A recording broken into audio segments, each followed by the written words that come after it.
కాకినాడ రోడ్ల మండలం సర్పవరం గ్రామం సుప్రసిద్ధ పుణ్యక్షేత్రమైన శ్రీ రాజలక్ష్మి సమేత శ్రీ భావనారాయణ స్వామివారి దేవస్థానంలో మాఘమాసోత్సవాలు ఘనంగా ప్రారంభమైనట్లు ఆలయ కార్యనిర్వహణాధికారి రాపాక శ్రీనివాసరావు, అర్చకుల కిరణ్ ఆచార్యులు తెలిపారు. ఈ నెల 19వ తేదీ నుండి వచ్చే నెల 16వ తేదీ వరకు ఈ మహోత్సవాలు జరుగుతాయని, ప్రత్యేకంగా 4 ఆదివారాలు జరిగే తిరునాళ్ల కార్యక్రమం వైభవంగా నిర్వహిస్తున్నామని, జిల్లా నలుమూలల నుండి వచ్చే భక్తుల సౌకర్యార్థం కాకినాడ రోడ్లంలో పంతం నానాజీ ఆదేశానుసారం దేవాదాయ శాఖ, ధర్మాదాయ శాఖ అధికారుల సూచనల మేరకు ప్రత్యేక క్యూ లైన్లు, వసతులు ఏర్పాట్లు చేశామని తెలియజేశారు.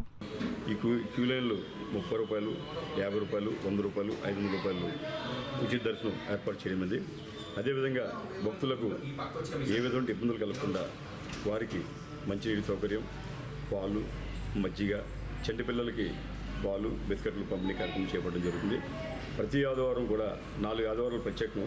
1వ ఆదివారం నాడు రథసప్తమి, 2వ ఆదివారం మాఘ పౌర్ణమి వచ్చింది, 3వ ఆదివారం స్వామివారి యొక్క జన్మ నక్షత్రం సందర్భంగా ఆ రోజు కూడా విశేషమైన పర్వదినం. అదేవిధంగా 4వ ఆదివారం కూడా మహాశివరాత్రిలో కూడిన పర్వదినం కాబట్టి ఈ 4 ఆదివారాలు కూడా విశేషమైనగా జనం స్వామివారిని దర్శించుకుంటారని చెప్పేసి అంచనా వేస్తున్నాం. అదేవిధంగా వారికి ప్రతి ఆదివారం కూడా భోజన వసతి, ఉచిత భోజన వసతి ఏర్పాటు చేయడం జరిగింది. ప్రత్యేకమైనటువంటి కార్యక్రమాలు, పూజా కార్యక్రమాలు యథావిధిగా చేస్తూ అదనంగా ఈ సంవత్సరం సూర్య నమస్కారాల కార్యక్రమం చేపట్టడం జరిగింది. ఈ యొక్క కార్యక్రమంలో భక్తులందరూ కూడా పాల్గొనవలసిందిగా కోరుచున్నాం. దేవాదాయ శాఖ ఉన్నతాధికారులు, మా ప్రాంతీయ సమితి కమిషనర్, డిప్యూటీ కమిషనర్, డిఓ గారు ఆదేశాల మేరకు, మా కమిషనర్ గారి యొక్క ఆదేశాల మేరకు ఈ యొక్క కార్యక్రమాలని వారి యొక్క పర్యవేక్షణలో ఈ క్యూ లైన్లు ఏర్పాట్లు, భక్తులకు ప్రత్యేకమైనటువంటి ఏర్పాట్లు, సదుపాయాలు, అదేవిధంగా వారికి ఏ విధంగా అంటే ఇబ్బంది లేకుండా అలా చేయాలనే ఉద్దేశంతో పోలీస్ డిపార్ట్మెంట్ వారి సహకారం, రెవెన్యూ డిపార్ట్మెంట్, పంచాయతీరాజ్, ఇతర శాఖలు, అన్ని శాఖల ఆధ్వర్యంలో ఈ యొక్క ఫెస్టివల్ను నిర్వహించడం జరిగింది. కావున ఈ 50 మంది భక్తులు ఈ స్వామివారిని దర్శించి, ధరించి, ప్రసాదాలు స్వీకరించి స్వామివారి యొక్క ఆశీస్సులు పొందవలసిందిగా కోరుచున్నాం. కూడా స్వామివారికి ఇంకా విశేషమైన అనుగ్రహం లభ్యమవుతుంది. 3వ ఆదివారం అలాగే విశేష ఆదివారం స్వామివారు ఉద్భవించిన రోజు, అలాగే 4వ ఆదివారం తిరునాళ్ళలో మహాశివరాత్రి పర్వదినం కలిసింది. అందువల్ల 4 ఆదివారాలు కూడా విశేషంగా అనుగ్రహించడానికి ఏర్పడి ఉన్నాయి ఈ సంవత్సరంలో. అందువల్ల 4 ఆదివారాలు కూడా స్వామివారిని దర్శనం చేసుకుని 4వ ఆదివారం నాడు స్వామివారి దగ్గర మీరు మొక్కు పెట్టుకుంటే, మీ భావనలో ఏది సంకల్పించుకుంటే ఆ భావ సంకల్పాన్ని నెరవేరుస్తారు భావనారాయణ స్వామి.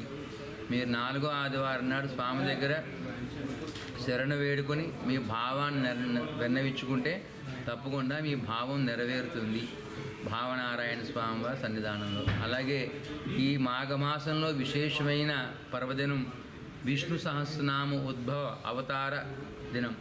29వ తారీఖు భీష్మ ఏకాదశి మహాపర్వదినం. ఈ భీష్మ ఏకాదశి మహాపర్వదినంలో భావనారాయణ స్వామివారి క్షేత్రంలో 24 గంటలు అనగా విష్ణు సహస్రనామ ఏకాహము అంటే ఉదయం 6 గంటల నుంచి మరనాడు ఉదయం స్వామివారికి మంగళహారతి అయ్యే వరకు కూడా అఖండంగా శ్రీ విష్ణు సహస్రనామ స్తోత్ర పారాయణ జరుగుతుంది, పారాయణ బృందం వారి చేత. అందువల్ల ఆ పారాయణలో కూడా భక్తులందరూ వచ్చి వినియోగం చేసి, మీ అందరూ స్వామివారి నామాన్ని వినియోగం చేసి భావనారాయణ స్వామి అనుగ్రహాన్ని, ప్రసాదాన్ని తీసుకోవాల్సిందిగా కోరుచున్నాం. అలాగే మాఘమాసం అంతా కూడా స్వామికి ఇష్టమైన రోజు, స్వామి ఆనందంగా ఉండే రోజు. ఆనందంగా ఉన్నప్పుడు దర్శించుకుంటే మీ మనోభావాలు నెరవేరుతాయి.